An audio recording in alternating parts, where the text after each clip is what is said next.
अच्छा चलो radio activity करते हैं।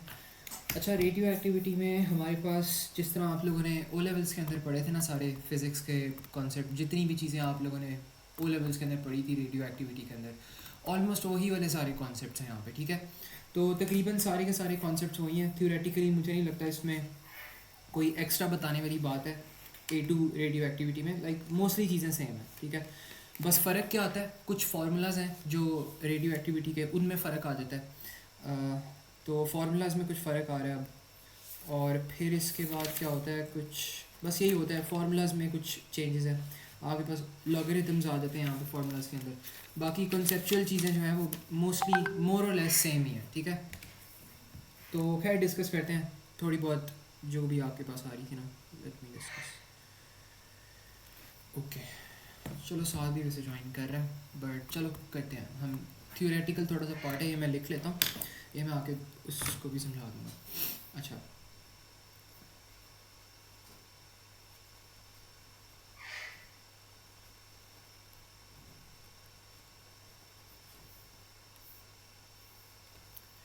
अच्छा, अब रेडियो एक्टिविटी क्या होती है, अगर मैं इसमें थोड़ी सी डेफिनेशन की अगर बात कर लूँ ना, तो रेडियो एक्टिविटी की डेफिनेशन होती है, ये बेसिकली एक स्पॉन्टेनियस और रैंडम इमिशन होती है of radiations from an unstable nuclei. ठीक है, कोई भी आपके पास अनस्टेबल सा यहाँ पे न्यूक्लाई हो, उसके अंदर से आपके पास एमिशंस निकल रही होती हैं। ठीक है, तीन तरह की एमिशंस निकलती हैं। एक आपके पास निकलती है यहाँ पे, आप कह लो कि अल्फा एमिशन निकलती है। ठीक है, फिर आपके पास यहाँ पे निकल रही होती है बीटा बीटा एमिशंस आपके पास निकल रही होती हैं, एंड देन लास्टली आपके पास कौन सी निकल रही होती है, गैमा एमिशंस निकल रही होती है। ठीक है, तो ये आपके पास एक अनस्टेबल न्यूक्लियर है, इसके अंदर से एमिशंस हो रही हैं। तो ये आपकी डेफिनेशन बार बार टेस्ट हो जाती है। वो एग्जामिनर आपको कहेगा कि बताओ कि रेडियो एक्टिव डिके है, उसका क्या मतलब है। तो आप लोगों ने क्या मेंशन करना है, आप लोगों ने मेंशन करना है दी स्पॉन्टेनियस, ये इसका भी मैं बताता हूँ ये क्या है, the spontaneous and the random emission,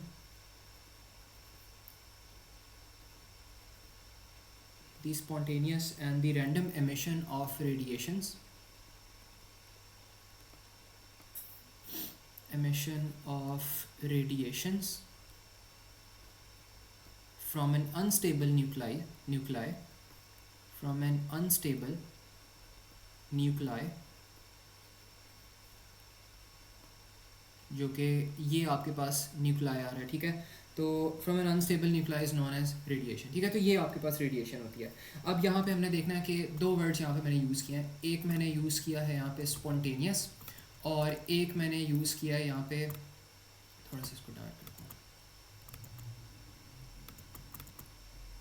ठीक है, ये हो गया, और एक मैंने यहाँ पे वर्ड यूज़ किया था रैंडम का। ठीक है, अब ये जो दो आपके पास वर्ड्स आ रहे हैं ना, स्पॉन्टेनियस और रैंडम, इनके बारे में एग्जामिनर बहुत कॉमनली आपसे सवाल करता है थ्योरेटिकली, और वो पूछता है कि बताओ कि यहाँ पे स्पॉन्टेनियस का क्या मतलब है और रैंडम डिके का क्या मतलब है। तो ये जो दोनों चीज़ें, इन दोनों चीज़ों के बारे में भी हमें डेफिनेशन वगैरह थोड़ी बहुत पता होनी चाहिए, जो कि आई थिंक ओ लेवल से आप लोग करते हुए आ रहे हो। ठीक है, तो ये हो जाएगा स्पॉन्टेनियस डिके की डेफिनेशन, इसको भी देख लेते हैं। इस चैप्टर में डेफिनेशंस कम है ऐसे as compare to the rest, यही बस दो तीन आती हैं पहले की, फिर ख़त्म ही हो जाती हैं। अच्छा, अब स्पॉन्टेनियस डिके में आपके पास क्या होता है, ये होता है कि ये बेसिकली आप कह लो कि independent and self continuing decay. ये मैं समझाता हूँ इसका क्या मतलब है। The independent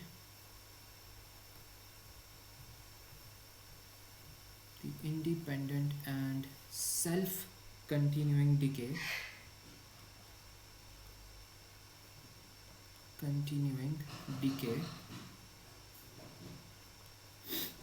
decay of the radioactive nuclei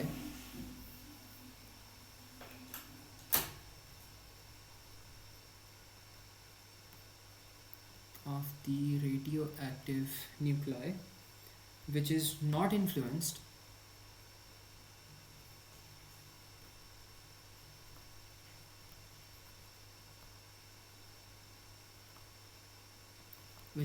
influenced by any external factors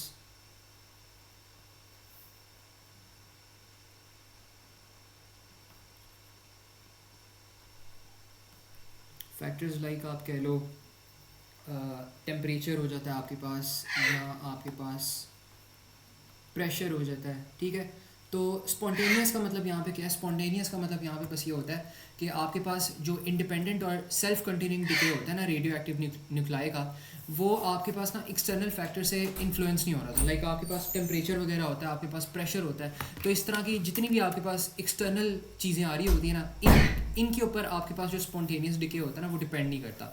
तो स्पॉन्टेनियस का मतलब ये होता है कि जो भी आपके पास रेडियो एक्टिव एमिशन हो रही होती है ना, वो एक्सटर्नल फैक्टर्स पे बिल्कुल भी डिपेंड नहीं करती। आप टेम्परेचर इंक्रीज़ कर दो, रेडिएशन की एमिशन पे कोई फ़र्क नहीं पड़ना। आप प्रेशर इंक्रीज़ कर दो, प्रेशर डिक्रीज़ कर दो, जो आपके पास रेडिएशन की एमिशन है उसके ऊपर कोई फ़र्क नहीं पड़ेगा, ठीक है। तो ये जो होता है ना, ये बेसिकली आपके पास मतलब होता है स्पॉन्टेनियस डिके का। तो ये चीज़ होगी। और इसके बाद आपके पास यहाँ पे एक और डेफिनेशन आती है which is random decay. Random decay आपको वैसे पता लग गया होगा नाम से कि रैंडम डिके होता क्या है, कि कभी के बार आपके पास बहुत ज़्यादा एमिशन हो सकती है एक ही मटेरियल से, कभी के बार बहुत कम एमिशन हो सकती है, ठीक है। तो ये होता है रैंडम डिके। कभी के बार बहुत ज़्यादा होगी एमिशन, कभी के बार बहुत कम एमिशन होगी, तो दैट इज़ रैंडम डिके। और इसकी डेफिनेशन मैं लिख देता हूँ। डेफिनेशन ये होती है कि it is impossible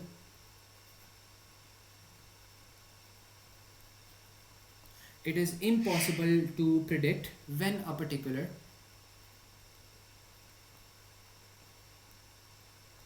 to predict when a particular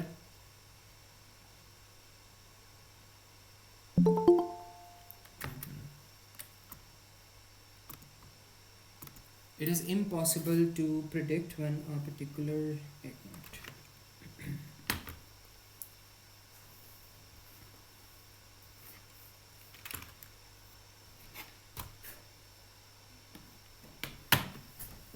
अच्छा मुझे ना 2 मिनट दो।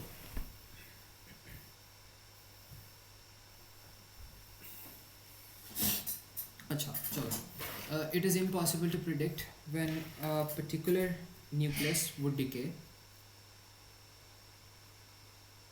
when a particular nucleus would decay or in a particular time, ठीक है।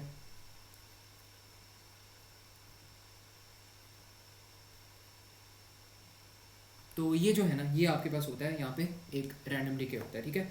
तो बस ये आपके पास रेडियो एक्टिव डिके जो होता है वो रैंडम होता है ओवर स्पेस एंड टाइम। तो इसमें मतलब ना आपके पास कोई कंट्रोल नहीं होता। और आपने एक और भी चीज़ पढ़ी होगी, काउंट रेट की चीज़ पढ़ी होगी, राइट। काउंट रेट या एक्टिविटी नाम से आपने कोई चीज़ पढ़ी होगी। अब काउंट रेट और एक्टिविटी आपके पास क्या होती है, वो बेसिकली होती है एमिशन को रिप्रेजेंट कर रहा होता है। काउंट रेट आपके पास बेसिकली एक मैयर होता है कि आपके पास कितनी एमिशन है। अगर काउंट रेट की वैल्यू ज़्यादा है तो इसका मतलब है आपके पास जो रेडियो एक्टिव एमिशन है वो भी ज़्यादा है। अगर काउंट रेट की वैल्यू कम है तो इसका मतलब है रेडियो एक्टिव एमिशन की जो वैल्यू है वो बहुत कम है, ठीक है। और काउंट रेट हम मेजर कहाँ से करते थे, हम जीएम ट्यूब से मेजर करते थे। यहाँ मेरे ख्याल में एक और भी एक्सपेरिमेंट होता था मेरे जहन से निकल के, लेकिन 2 तरह के एक्सपेरिमेंट्स होते थे, ठीक है, ओ और ए लेवल्स के अंदर। तो ओ लेवल्स के अंदर होता था एक दूसरा एक्सपेरिमेंट, ए लेवल्स के अंदर तो यही है जो जीएम ट्यूब वाला है, ठीक है। तो जीएम ट्यूब वाला कॉमनली हमने देखा हुआ एक्सपेरिमेंट, वही वाला मैं आपको दिखाऊंगा भी कि उसको कैसे करना है, ठीक है।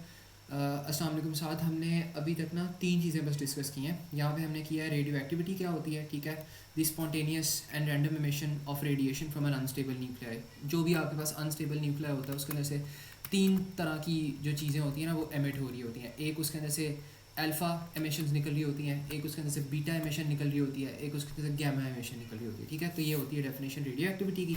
और बाकी स्पॉन्टेनियस डिके और रैंडम डिके को डिस्कस किया। स्पॉन्टेनियस डिके ये कहती है कि जो भी आपके पास रेडियो एक्टिव एमिशन होती है ना वो एक्सटर्नल फैक्टर्स पर डिपेंड नहीं करती। मतलब टेम्परेचर अगर इंक्रीज़ कर दो, डिक्रीज़ कर दो, प्रेशर इंक्रीज़ डिक्रीज़ कर दो, तो रेडियो एक्टिव एमिशन पे कोई ख़ास फ़र्क नहीं पड़ता, ठीक है। ये चीज़ होगी स्पॉन्टेनियस। और फिर आपके पास होता है रैंडम डिके। रैंडम डिके क्या कहता है कि जो आपके पास एमिशन होती है वो बहुत रैंडम होती है। मतलब कभी की बार एमिशन बहुत ज़्यादा हो सकती है, कभी की बार एमिशन बहुत कम हो सकती है, बहुत ज़्यादा रैंडम प्रोसेस है, ठीक है। तो ये खाली बस 3 डेफिनेशन थी, अभी तक हमने ये डिस्कस किया, ठीक है। तो ये चीज़ हो गया। अभी मुझे बता दो यहाँ तक किसी को कोई मसला तो नहीं है, समझ आ रहे हैं यहाँ पे कॉन्सेप्ट वगैरह डेफिनेशन जो भी हैं, आई थिंक आसान ही है अभी तक।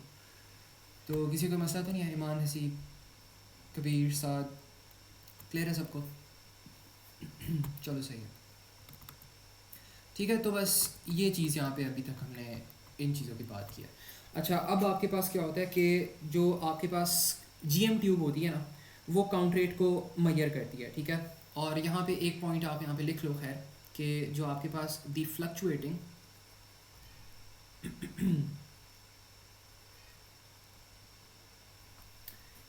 दी फ्लक्चुएटिंग काउंट रेट मैं बताता हूँ क्या होता है. काउंट रेट मेजर होता है. Count rate of the GM tube gives us the evidence of the random decay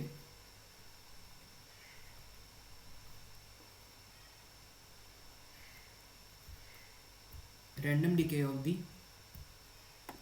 nuclei. ठीक है, तो बेसिकली आपका जो GM ट्यूब होता है ना, वो कभी फ्लक्चुएट कर रहा होता है. कभी GM ट्यूब की वैल्यू काउंट रेट की वैल्यू इंक्रीज़ करती है, कभी वो डिक्रीज़ करती है, कभी वो इंक्रीज़ करती है. तो ये जो होती है ना, ये फ्लक्चुएटिंग नेचर जो होती है GM ट्यूब की, वो आपको वैल्यू देता है एविडेंस ऑफ रैंडम डिके का. ठीक है, अब GM ट्यूब मैं थोड़ा सा यहाँ पे बना देता हूँ. इतना आपके ये A2 फिज़िक्स में ना इतना पूछा नहीं जाता है इसके बारे में, तो लेकिन स्टिल थोड़ा सा मैं आपको दिखा देता हूँ कि क्या करता है GM ट्यूब. ठीक है, इस तरह की आपके पास एक ट्यूब होती है. यहाँ पे आप कह लो ये खैर GM ट्यूब नहीं है. ठीक है, GM ट्यूब आपके पास यहाँ पर होगी.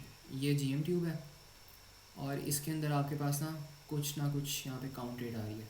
और यहाँ पे आपने क्या किया हुआ है, आपने यहाँ पे कोई ना रेडियो एक्टिव मटीरियल यहाँ पे रखा हुआ है और इसके अंदर से आपके पास आ रही है, आप कह लो डिफरेंट तरीके की इसके अंदर से एमिशन निकल रही है. एक इसके अंदर से अल्फा एमिशन निकल रही है, एक इसके अंदर से बीटा निकल रही है, एक इसके अंदर से गैमा निकल रही है. हो सकता है कोई भी ना निकल रही हो सकता है कोई निकल रही हो, कोई एक निकल रही हो, कोई दो निकल रही हो, कुछ भी हो सकता है.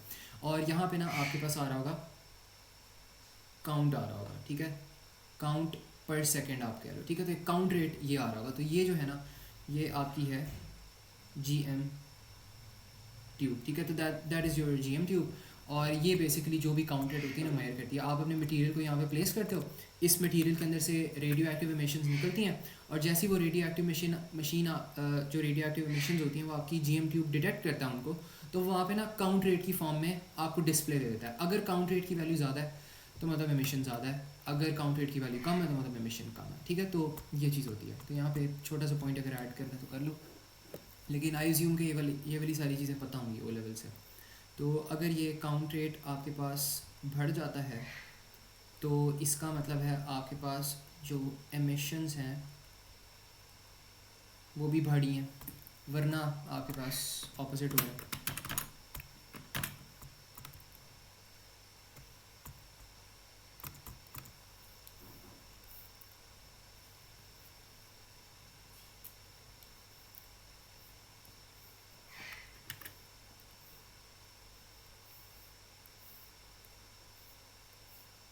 ठीक है, वरना आपके पास यहाँ पे उल्टा सीन हो रहा है. तो ये आपके पास बस था यहाँ पे. इसके बाद आपके पास क्या चीज़ आती है, आपके पास आती है एक्टिविटी आती है. एक्टिविटी एक और आपके पास डेफिनेशन टाइप है, इसका एक फार्मूला भी होता है, वो भी हम देखेंगे. अच्छा, अब एक्टिविटी में आपके पास क्या होता है. एक्टिविटी आप कह लो कि बेसिकली ये ना आपके पास होती है rate of decay of radio active nuclei होती है. ठीक है, जिस तरह आपके पास काउंट रेट होता है ना, उसी तरह एक्टिविटी भी होती है. ठीक है, काइंड ऑफ लाइक सिमिलर चीज़ें. और इसमें आप कह सकते हो इसकी डेफिनेशन में कि इट इज़ द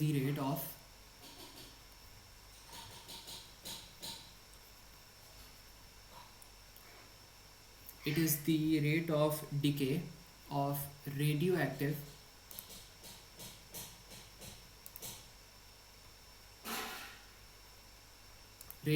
न्यूक्लाई. ठीक है, और यहाँ पे इसका जो फार्मूला होता है, फार्मूला में आप कह सकते हो कि जो एक्टिविटी आपके पास होती है वो इक्वल्स टू होती है आपके पास, हमने क्या, it is the rate of decay of radio active nuclei. तो रेडियो एक्टिव न्यूक्लाई के अंदर जो चेंज आ रहा होता है वो होता है आपके पास डिवाइडेड बाय टाइम. रेट आपके पास पता है क्या होता है, मैथमेटिकली थोड़ा सा सोचो, रेट आपने पढ़ा होगा वो लेवल्स में.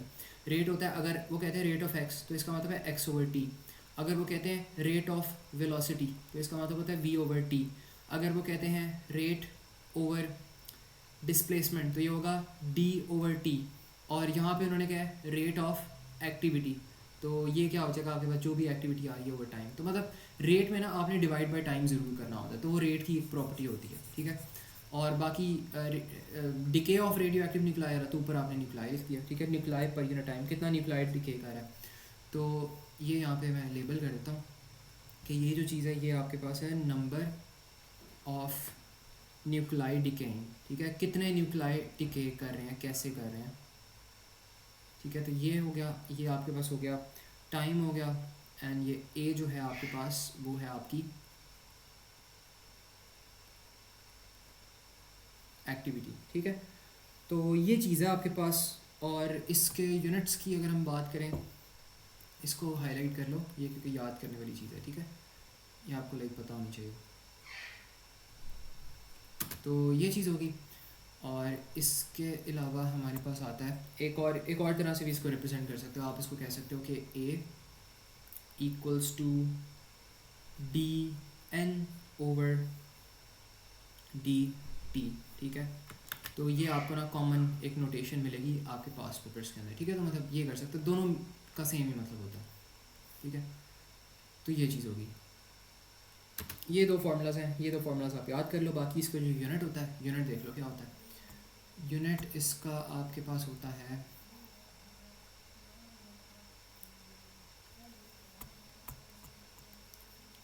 यूनिट आपके पास होता है बी क्यू होता है, ठीक है। इसको आप कहते हो बिक्वेरल कहते हो, मुझे नहीं पता मैं प्रोनाउंसिएशन सही कर रहा हूँ कि नहीं, लेकिन बिक्वेरल इसको कहते हो, ठीक है। तो बी क्यू, मैंने तो बी क्यू किया हमेशा, ठीक है। तो ये लिख लो, ये होता है आपके पास बी क्यू,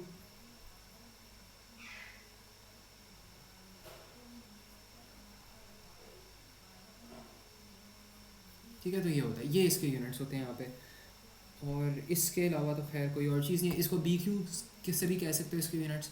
और ये आपके पास हो सकता है, ये भी हो सकता है, ठीक है। ये भी इसके यूनिट्स हो सकते हैं, क्यों? बिकॉज ये आपके पास है नंबर, एन नंबर है, नंबर मतलब कांस्टेंट होगा, ठीक है। तो ये तो कांस्टेंट है, इसके कोई यूनिट नहीं है। नंबर के कांस्टेंट के कोई यूनिट नहीं होते, ठीक है। और टाइम के यूनिट्स होते हैं एस, तो ये हो जाएगा 1/s, एंड देन ये इसके यूनिट्स बनेंगे। तो ये भी हो सकता है, बी क्यू भी हो सकता है। लेकिन आपको पता है नॉर्मली ऐसे यूनिट्स ज़्यादा प्रेफर्ड होते हैं जो कि नेम्ड वाले यूनिट्स हो, जिस तरह वॉट्स हो गया। वॉट्स आप प्रेफर करते हो, हमेशा वैसे लिखते हो, लेकिन उसको भी आप दूसरे तरीके से लिख सकते हो, अगर डिराइव कर लो खुद से यूनिट तो कर सकते हो, ठीक है। तो ये चीज़ है। बाकी ये चीज़ भी होगी आपके पास। इसके मैं कुछ क्वेश्चन दिखाऊंगा, अभी खैर हम कोई क्वेश्चन कर नहीं सकते बिकॉज अभी इतने हमने कॉन्सेप्ट इकट्ठे नहीं किए, ठीक है। तो जैसे ही हम आगे बढ़ते हैं ना, मैं इसका भी एक पास पेपर करवाता हूँ। अच्छा चलो खैर, ये चीज़ होगी हमारे पास। एक्टिविटी हमने डिस्कस कर लिया, इसमें बस यही चीज़ है कि ये क्या होती है, it is the rate of decay of radio active nuclei, और इससे हमने फॉर्मूला ये वाला डिराइव कर लिया, ठीक है। That's it. अब इसके बाद ना आपके पास एक और कॉन्सेप्ट आता है, दैट्स अबाउट डिके कांस्टेंट। ये भी आपके पास चीज़ होती है, छोटी छोटी चीज़ें आ रही हैं, ये छोटी छोटी चीज़ें बड़े फार्मूलाज बनाएंगी, फिर आपके पास एक बड़ा क्वेश्चन आएगा। अच्छा, अब डिके कांस्टेंट क्या होता है?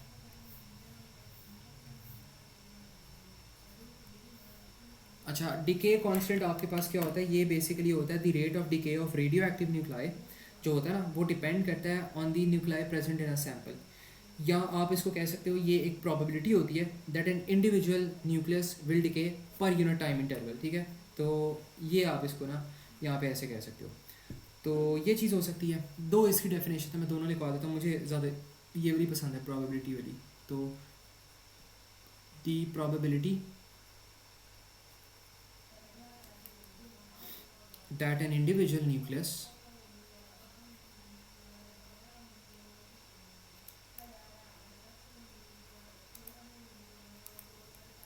ठीक है, the probability that an individual nucleus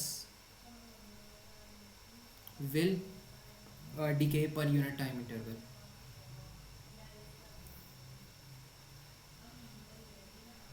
will decay per unit time interval is known as decay constant, ठीक है। या तो ये इसकी हो सकती है, या आप यहाँ पे कह सकते हो, और एक और लिख देता हूँ मैं इसकी डेफिनेशन। ये डेफिनेशन कहती है कि the rate of decay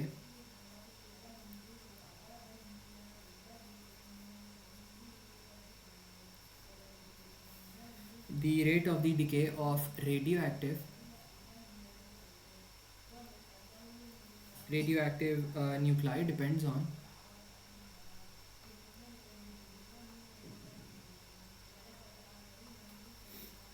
on the number of nuclei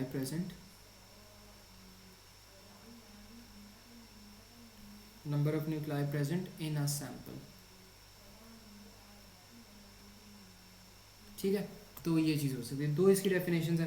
अब इससे भी आपके पास ना यहाँ पे पहली डेफिनेशन क्या कहती है कि जो डिके कांस्टेंट होता है ना वो आपके पास एक प्रोबेबिलिटी होती है कि जो आपके पास इंडिविजुअल न्यूक्लियस आ रहा है ना वो डिके कर जाएगा पर यूनिट टाइम। कि मतलब क्या प्रोबेबिलिटी है डिके करने का, डिके कांस्टेंट का मतलब है कि क्या प्रोबेबिलिटी है कि आपके पास एक जो इंडिविजुअल न्यूक्लियस है वो डिके कर जाएगा पर यूनिट टाइम इंटरवल, मतलब क्या वो डिके करेगा नहीं करेगा, तो मतलब इस चीज़ की क्या प्रोबेबिलिटी है, ठीक है। तो ये आपके पास होता है डिके कांस्टेंट और इसको आप एज अ कांस्टेंट यूज़ करते हो। और इसके अलावा आपके पास आती है यहाँ पे एक और चीज़ आती है, वो आपके पास है यहाँ पे कि the rate of decay of radioactive nuclei depends on the number of nuclei present in a sample, ठीक है। तो ये आपके पास वही वाली डेफिनेशन को उसे रिफ्रेज कर दिया, उसे कह दिए the rate of decay of radioactive nuclei depends on the number of nuclei present in a sample। तो ये बेसिकली प्रोबेबिलिटी होती है, ठीक है। तो यहाँ पे मैंने बताया कि ये प्रोबेबिलिटी होती है कि कौन के क्या न्यूक्लियस डिके करेगा या नहीं, और ये यहाँ पे मैंने बता दिया कि ये किस पर डिपेंड करता है, ये नंबर ऑफ़ न्यूक्लाई, ये प्रोबेबिलिटी इस पर डिपेंड करती है।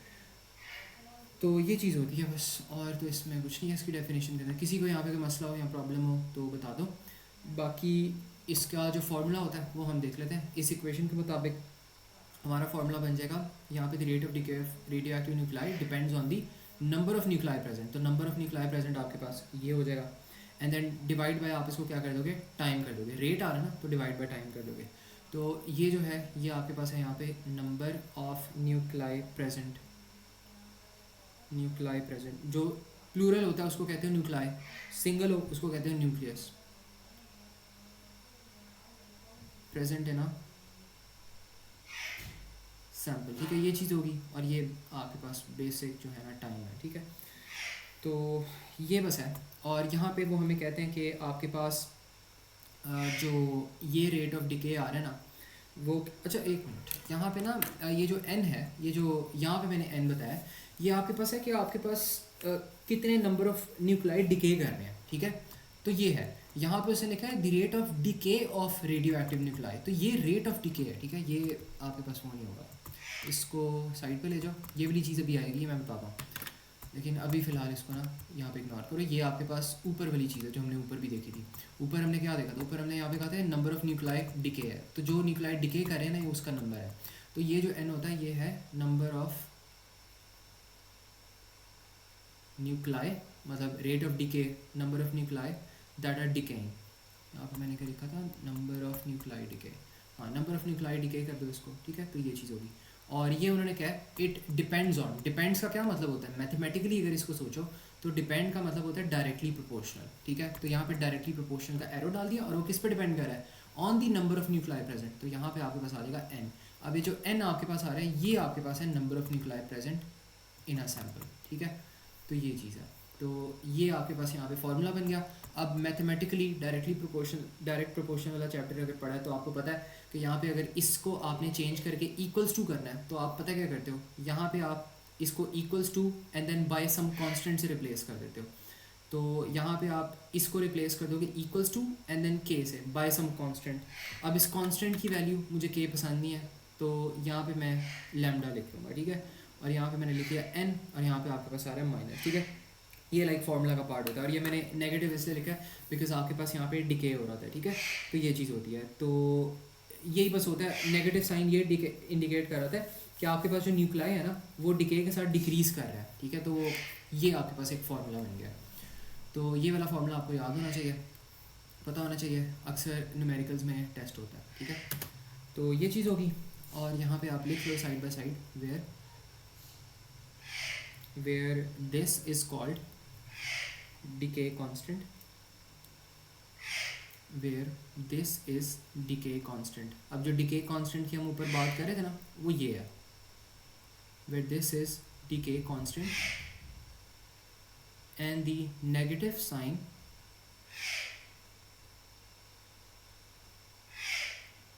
indicates that negative sign indicates that nuclei are decreasing with decay, that nuclei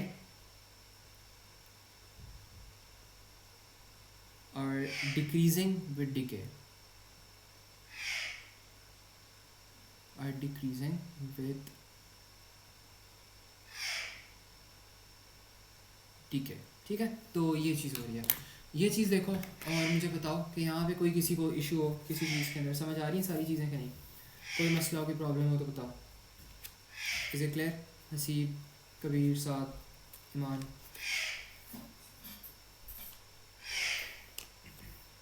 Haseeb आप बताओ, समझ आ रही है बातें?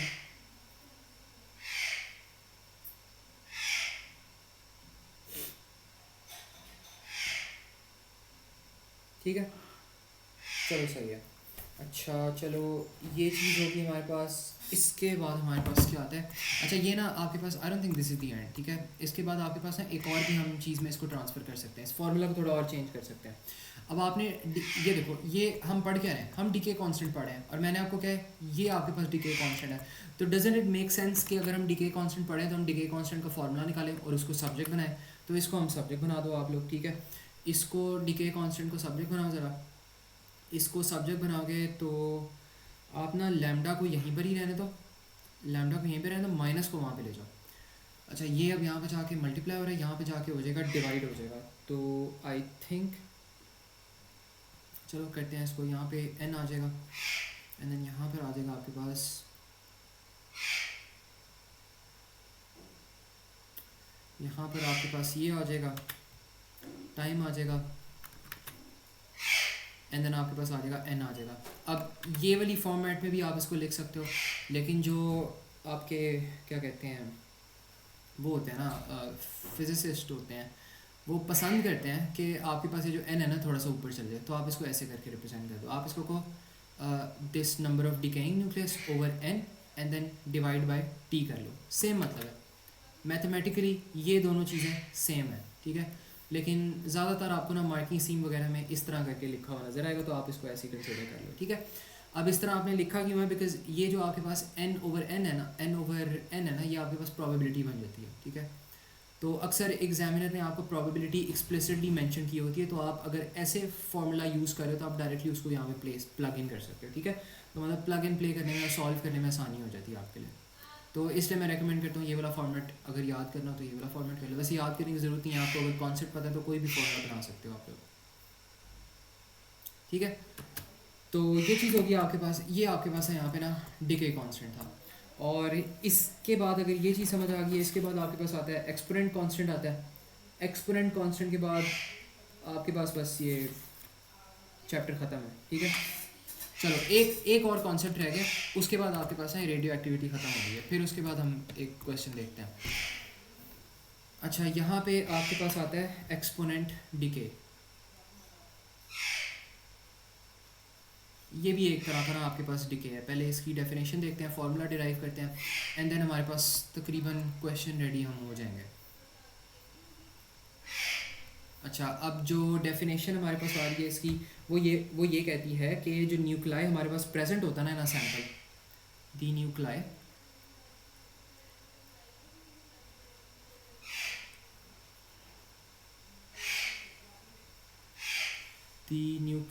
present in a sample decrease exponentially with time.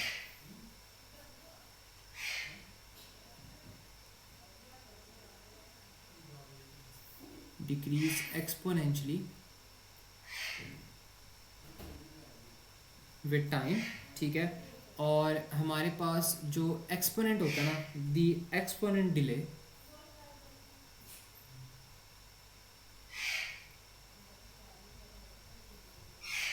The exponent decay is shown. ये मैं ना एक आपको यहाँ पे फिगर बना के दिखाता हूँ, फिर मैं आपको दिखाता हूँ। Shown in figure which I am about to create.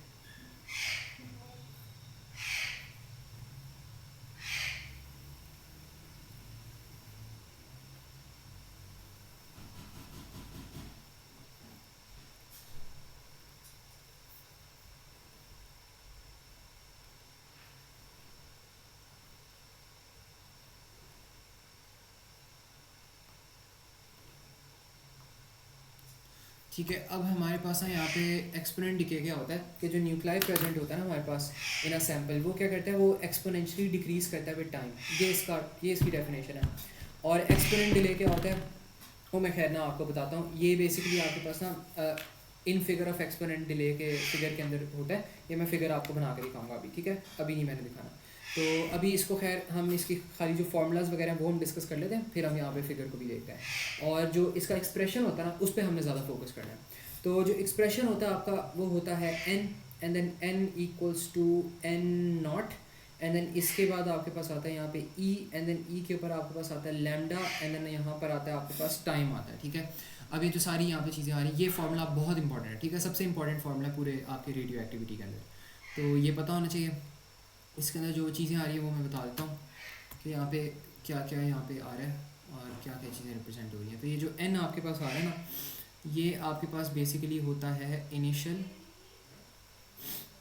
Initial number of nuclei,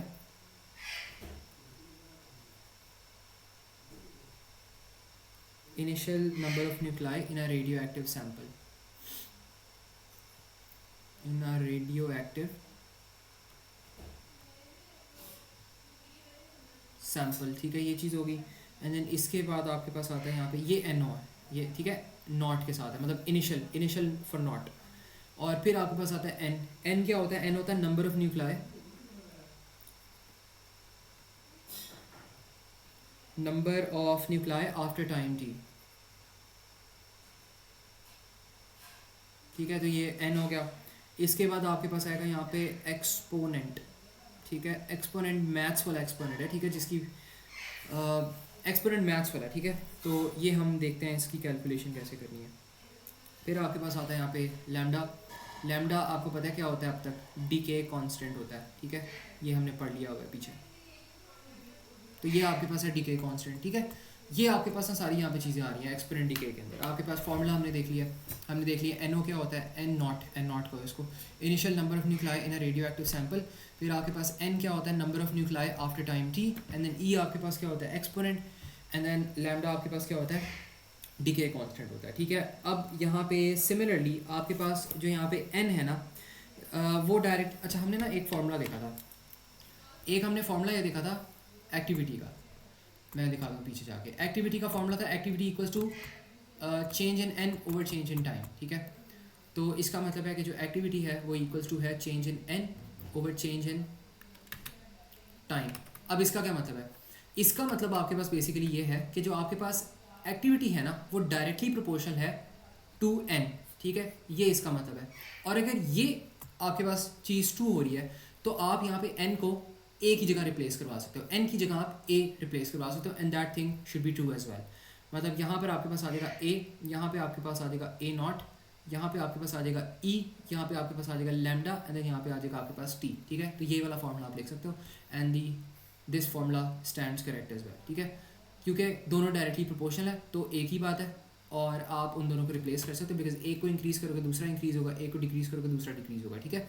तो ये यहाँ पे लॉजिक है। तो I hope this is clear, ये चीज़ समझ आ रही है सबको, इसमें किसी को प्रॉब्लम हो या कोई मसला होता हो, कभी हसीब ईमान साथ क्लियर है, any confusions up till now?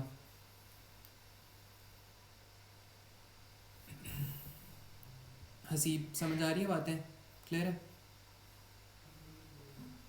Okay चलो ठीक है। तो ये बस ना आपके पास यहाँ पे था, तो आप यहाँ पे कह लो कि similarly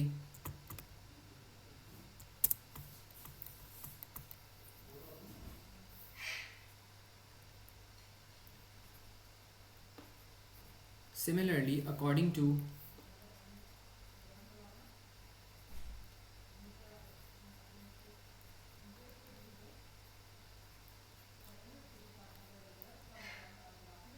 acceleration is directly proportional to n,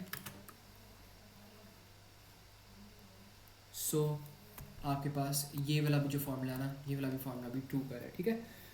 और यहाँ पे बस यही, यहाँ भी सेम यहाँ पे आ रही हैं चीज़ें, बस एक ही वैल्यू थोड़ी सी हिल गई है, उसको हम देख लेते हैं।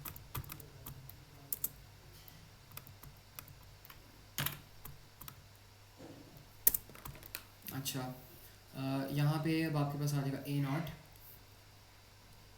एंड देन ए। अब ए जो है वो आपके पास होता है इनिशियल एक्टिविटी, ठीक है, इसको रिमूव कर लो, इनिशियल एक्टिविटी। और ये जो होती है आपके पास, ये होती है एक्टिविटी आफ्टर टाइम टी।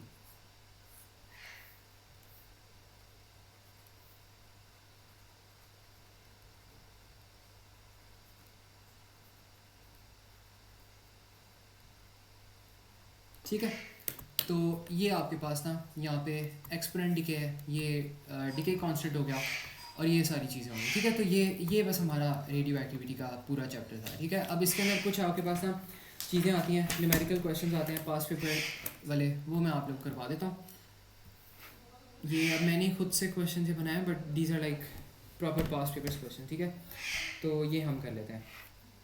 अच्छा, अब ना इसमें हम कहते हैं क्वेश्चन नंबर 1 के अंदर there are 4,000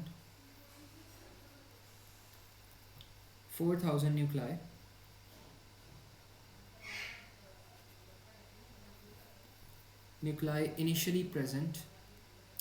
अच्छा ओके, एक मिनट ठहरो जरा, चलो करते हैं। अच्छा, इसमें ना हाँ एक और चीज़ रहती है, अभी कंप्लीट नहीं हुआ है चैप्टर, हाफ लाइफ रहती है, वो मैं भूल गया, वो भी करनी है हमने। There are 4,000 nuclei initially present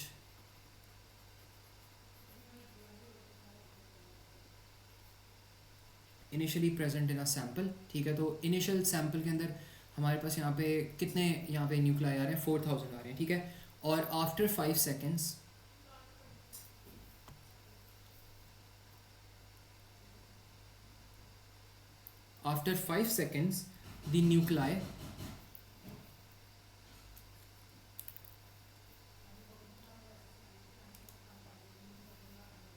the nuclei remaining are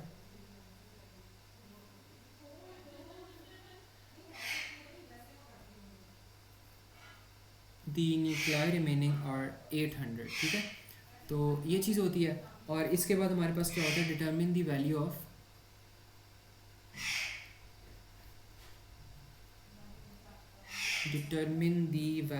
decay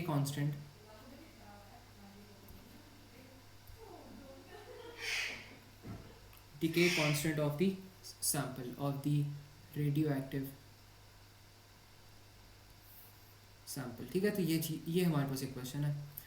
इसमें वो क्या कह रहा है, 4,000 आपके पास ना न्यूक्लाई है इनिशियली। ठीक है, एक सैम्पल के अंदर। तो यहाँ पे आप कह सकते हो कि आपके पास जो NO है वो आपके पास हो जाएगा 4,000। ठीक है, अब इसके बाद वो कह रहा है after 5 seconds the nuclei remaining are 800। तो अब न्यूक्लाई कितने हो गए, रिमेनिंग न्यूक्लाई आपके पास हो गए 800। तो ये हो गया आपके पास इनिशियल, ये हो गया फाइनल।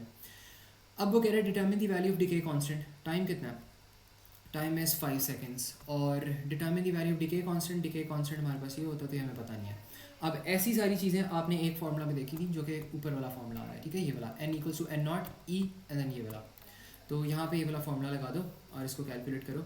ये हो जाएगा आपके पास N=N0 एंड देन आपके पास आएगा यहाँ पे E लैम्डा एंड देन ये। ठीक है, अब यहाँ पे इसकी वैल्यू हो जाएगी 800, इसकी होगी 4,000, ये होगी E एंड देन ऊपर आपके पास आएगा लैम्डा एंड देन यहाँ पे आपके पास आ रहा है टाइम आ रहा है। पहले 800 ओवर इसको कर लो, ये यहाँ पे कटिंग होती है, यहाँ पे कुछ इसको काट लो एंड देन 8/40 करो, कितना आएगा, 8/40 इज़ 1/5। तो यहाँ पे हो गया 1/5। अच्छा, अब आपने क्या करना है, अब आपके पास ये चीज़ आ रही है, अब आपने यहाँ पे थोड़ा सा स्टक हो गया।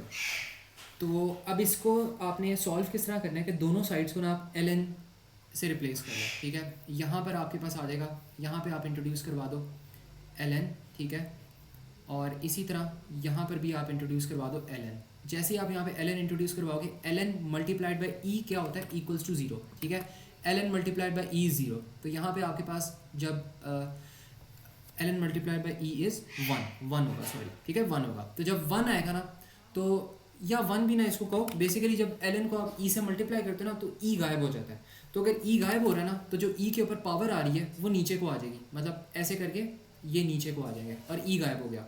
और यहाँ पे ln आप कैलकुलेटर में देखो ln कहाँ पर है, लॉ के साथ होगा। ln 1/5 करो तो आपके पास रिजल्ट आएगा 1.609, माइनस करके आएगा, तो ये होगा -1.609। यहाँ से अब दोनों साइंस कट जाएंगे, ये कट जाएगा, ये कट जाएगा। ठीक है, ये चीज़ होगी। अब इसको देख लो, 5 से मल्टीप्लाई करो, आपके पास आंसर आएगा 8.04718। इसको जितने मर्जी SF में लिखना है लिख दो सबसे पहले, लेकिन फाइनल आंसर आपने जितने ओरिजिनल डेटा में है ना, जितना ओरिजिनल डेटा जितने SF में है उतने में लिखना है। तो ये डेटा मेरे ख्याल में 3SF पे है, 3SF कर लो, 3SF कर लो, ठीक है। यहाँ पे कुछ खास पता नहीं लग रहा, लेकिन 3SF आई थिंक बेहतर है। 1 2 3 तो ये बन जाएगा 8.05, ठीक है। तो 8.05 जो होगा ना वो आपके पास यहाँ पे लैम्डा, एक मिनट मैंने ना एक गलती की है यहाँ पे, ये था आपके पास लैम्डा इंटू टी था, ठीक है। यहाँ पे ये मैंने स्लैश इंट्रोड्यूस कर दिया, ये नहीं है, ठीक है। ये इसको एक मिनट दो, मैं इसको फिक्स करता हूँ। इसमें ना ये ऐसे करके मल्टीप्लाई हो रहा था, तो यहाँ पे ये स्लैश नहीं आनी थी, ये स्लैश नहीं आनी थी, ये यहाँ पे 5 ऐसे करके मल्टीप्लाई आना था, ठीक है। ये आ जाना था, एंड देन यहाँ पे आपके पास फिर आना था 5, और अब ये डिवाइड हो गया था, तो डिवाइड हो गया ऑब्वियसली बात है डिफरेंट आंसर आता है। तो ये हो जाएगा 1.609/5, इट शुड बी 0.3218, 0.3218, ठीक है। ये चीज़ हो जाएगी। अब इसको 3SF कर दो, 1SF 2SF 3SF, तो ये हो जाएगा 0.322, ठीक है। तो दैट बीट्स आंसर, और इसके यूनिट्स क्या होंगे, S-1 में हो जाएंगे, ठीक है। तो ये इसके यूनिट्स हो जाएंगे, तो ये आपका जो है ना फाइनल आंसर ये हो जाएगा। तो ये मुझे बताओ, ये चीज़ सबको समझ आती है ये वाला क्वेश्चन कि नहीं, इसमें किसी को कोई प्रॉब्लम हो, कंफ्यूजन हो तो बताओ। इज इट क्लियर, सबको समझ आती है?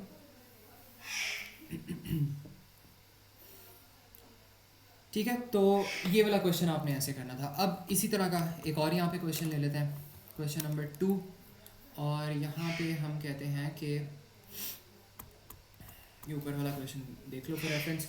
यहाँ पे आपके पास क्या आता है, वो कहते हैं द इनिशियल एक्टिविटी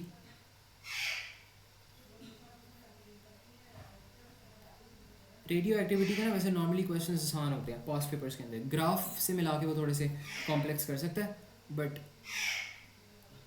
वैसे आसान ही होते हैं। अच्छा, वो कह रहा है कि जो ओरिजिनल हमारे पास अमाउंट आ रही है वो आ रही है 5000 BQ, एंड देन वो कह रहा है आफ्टर 4 सेकेंड्स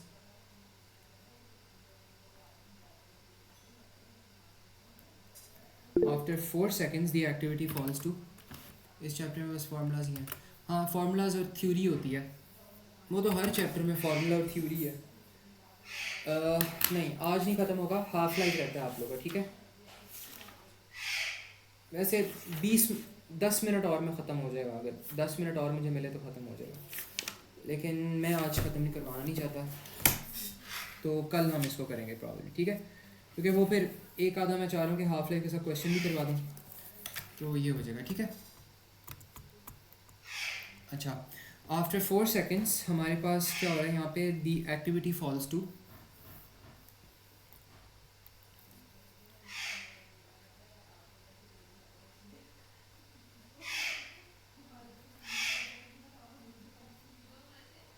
अच्छा ये भी आसान ही है, the activity falls to 120 BQ, और हमारे पास क्या हो रहा है, डिटरमिन द वैल्यू ऑफ,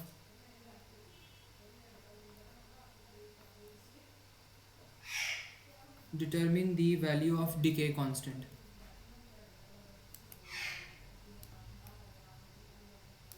ठीक है। तो ये भी बड़ा आसान क्वेश्चन है। इसमें क्या करना है, हमने बस ना दूसरे टाइप का यहाँ पे फॉर्मूला लगाना है। तो यहाँ पे आप ज़रा देखो कि आपके पास जो A0 की वैल्यू आ रही है वो क्या आ रही है, A0 की वैल्यू आपके पास है, उसे क्या है, इनिशियल जो एक्टिविटी है ना वो है 5000 BQ है आपकी इनिशियल वैल्यू, एंड देन आपके पास फाइनल वैल्यू क्या है, after 4 seconds it falls to 120 BQ, ठीक है। ये आ रहा है। अब टाइम आपके पास कितना आ रहा है, 4 सेकेंड्स, एंड आपके पास यहाँ पे ये वाली वैल्यू कैलकुलेट करनी है। तो कौन सा फॉर्मूला लगाओगे, A equals to A0, and then आपके पास यहाँ पे रहेगा E लैम्डा टाइम, ठीक है। तो A0 की जो वैल्यू है, A की वैल्यू है 120, इसकी वैल्यू है 5000, यहाँ से ये कट गया, and then E minus lambda, and then 4 आएगा, ठीक है। अब यहाँ पे आपने क्या करना है, दोनों जगह ln इंट्रोड्यूस करवा दो, तो यहाँ पे ln आ जाएगा, एंड देन यहाँ पर भी ln आ जाएगा, और इसके अंदर आ रहा है 12 एंड देन यहाँ पे इसके अंदर आ रहा है 5। अच्छा एक यहाँ पे ना मसला हो सकता है। मसला पता है क्या होता है, ये मैंने ना गलत स्टेप कर लिया यहाँ पे। आपने एल को इंट्रोड्यूस करवाने से पहले मेक श्योर करना है कि ई आइसोलेटेड है। ई को आपने आइसोलेट करना है। अगर ई को आप आइसोलेट नहीं ना करोगे ना तो मसला आएगा। मतलब लेट्स सपोज मैं यहाँ पे कह रहा था एल 500, ये मसला है, ठीक है। ये आपको कभी भी करेक्ट आंसर नहीं देगा। तो इस तरह आपके पास ई कभी भी गायब नहीं होगा। तो आपने सेपरेट करना है। तो यहाँ पे 12/500 ले आओ और ई को आइसोलेट कर लो, ठीक है। पहले ई को आइसोलेट करना बहुत ज़रूरी है। तो यहाँ पे इसको ऐसे करके लिखो एंड देन यहाँ पे आपके पास आ जाएगा ये। अब एल एन इंट्रोड्यूस कर सकते हो, ठीक है। तो यहाँ पे आ जाएगा एल एन, ये चीज़ होगी एंड देन यहाँ पे होगा एल एन, ये चीज़ होगी एंड देन इनको सॉल्व कर लो। एल एन 12/500 जो है वो आपके पास हो जाएगा -3.729 -3.7297 इक्वल्स टू। जब इंटरमीडिएट वैल्यूज हो रही होती है ना, उसको जितने ज़्यादा एस एफ पे रख सकते हो रखो, ठीक है। फाइनल आंसर को बस आपने 3 SF या 2 SF पे करना होता है, लेकिन जो इंटरमीडिएट आ रहे हैं उनको जितने मर्जी एक्स्ट्रा SF पे रख सकते हो रखो, ठीक है। अब एल एन ये रिमूव हो जाएगा तो यहाँ पे आ जाएगा ये। अब दोनों माइनस साइन यहाँ पे कट जाएंगे एंड देन ये यहाँ पे डिवाइड बाय होगा 4 और आपके पास रिजल्ट जो है वो आ जाएगा 0.9324 और 24 एंड देन 25। मैंने जितने मर्जी एक्स्ट्रा एसएफ मुझे मिले मैंने ले दिया। अब इसको कितने एसएफ पे आ रहे हैं, 3 एसएफ पे आ रहा है, इसको 3 एसएफ पे ले लो। 1 SF 2 SF 3 SF 0.932 and then यहाँ पे आपके पास आंसर जो है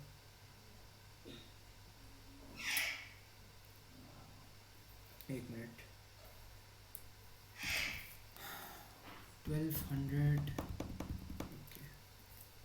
ठीक है, सही है। ये जो है ना ये आपके पास आंसर आ जाएगा यहाँ पे, सही है। That be your answer. तो ये देखो और मुझे बताओ कोई चीज़ यहाँ पे ना समझ आई हो। सब कुछ समझ आ रही है, कुछ मसला हो तो बताओ।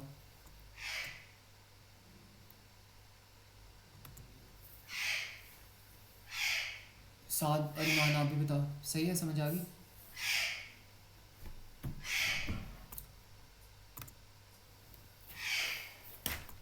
ओके चलो फिर सही है, ठीक है। आज के लिए बस फिर इतना ही था। बाकी हाफ लाइफ जो है 10 मिनट का लेक्चर रह गया, 10 मिनट या 15 मिनट का, तो आपकी रेडियो एक्टिविटी खत्म हो जाएगी। तो नेक्स्ट लेक्चर में ना फिर हम पास पेपर्स भी इसके लेते हैं, सही है।